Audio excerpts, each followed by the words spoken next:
Hi, my name is Don Tipping, and I'm here in our seed barn at Siskiyou Seeds in southwestern Oregon, where we have a small family farm, bioregional seed company and seed bank, where we produce about 700 varieties of open pollinated vegetables, flowers, herbs, and small grains for seed that we distribute through our seed company. And our real goal for everyone is to learn how to save their own seeds. So learning seed saving I see as a really crucial skill set and tool in your toolbox of not only self-sufficiency, but a way to support your neighborhood, community, and bioregion. Today we're going to go through a couple different seed crops. It's a huge subject, seed cleaning. We'll be covering in this video a number of crops that we call dry seeded crops. That means vegetables or herbs or flowers that we harvest the seed head at a dry stage, and then we thresh and screen and winnow that. So we'll primarily be covering threshing and screening in this video. There'll be another video where we'll cover winnowing, which is using air movement or the wind to separate seed from chaff.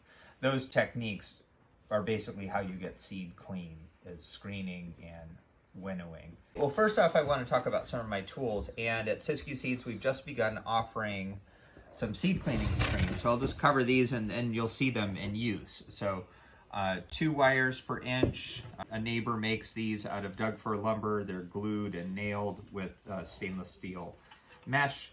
This one is 4 wires per inch. This one is 5 wires per inch, 8 or 1/8 inch, if you are following the reasoning here.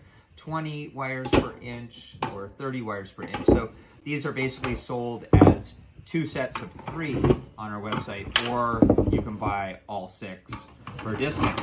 A couple other really important tools to use, obviously buckets or anything. We use painter's tape for labeling things to keep everything straight. Keeping track of the seeds is an important part. So this is another primary tool I have in my pocket, is just a Sharpie or some kind of permanent marking device. We use a lot of Rubbermaid tubs. They're pretty durable. If you don't have that, simple wash basins like this work pretty well. You can see how that screen fits in there pretty nice. You'll find you'll be using a lot of different containers, and really you can just use whatever you have. So starting off today, I have, this is some basil. Basil's in the mint family, so this technique could be used for hyssop, basil, sage. They're all in the mint family, which is botanically known as the Laminaceae. I'm just going to, this is a simple way to thresh it. I'm just taking the part of the plant that used to be flowers, and again, for anything to make seed, you have to have flowers first, and then they become seed pods. There's this stripping technique, but you can also rub over a container. The key thing with threshing of any of the dry seeded crops is that it is brittle. So we've probably all heard that term, it's crunch time. Most of us, in conjunction with studying for a test.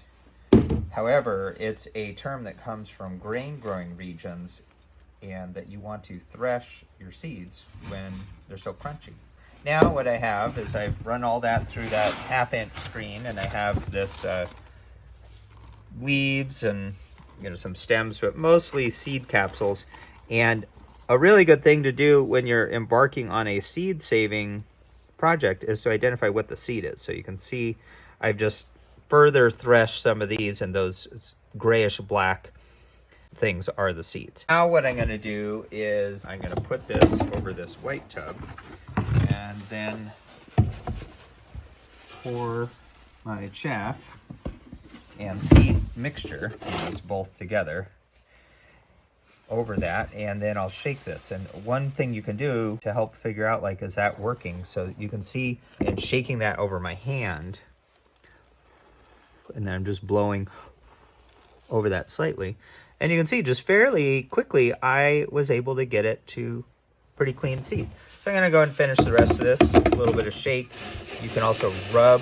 Sometimes to see, like, how is it working, see how I poured all the seed to the side, then I'll go over it and see, like, there's still some stuff coming out. I'm going to give it a little bit more threshing. Just rubbing it between my hands. So now I've got a more finer thresh material. So what I'm gonna do, I'm gonna go back to my number 8 because I did a lot of rubbing through that. And from what I know is if I just gently give it a little shimmy like that, I have all this chaff left that has no seed in it, and the seed all fell there. And now, because the number 20, some of the seeds went through, this is a 30. This is basically window screen. And my hope is that no seed goes through here, but only the fine dust. So let's see here. And in order to see what we got, this material all just went through that screen. It's all that dust. And now I will winnow just using this. You can use stainless steel bowls, work really well for this. And one of my friends in the seed world just uses a cardboard box. So while shaking, now I'm just gently blowing.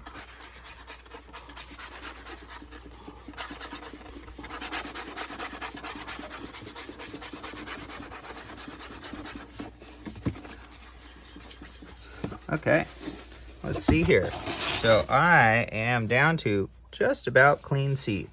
You'll notice that pretty much all the seeds are black. There are some reddish ones. And what that indicates is seeds that aren't quite mature. So during a more rigorous winnowing process using a fan, I'll be able to get those out along with those other small stems and stuff. But for most of us, you could put that in a seed packet or save it in, some kind of Ziploc bag for yourself for planting next year. And you could see we were successful at getting that clean. So there you go. That's basil seed.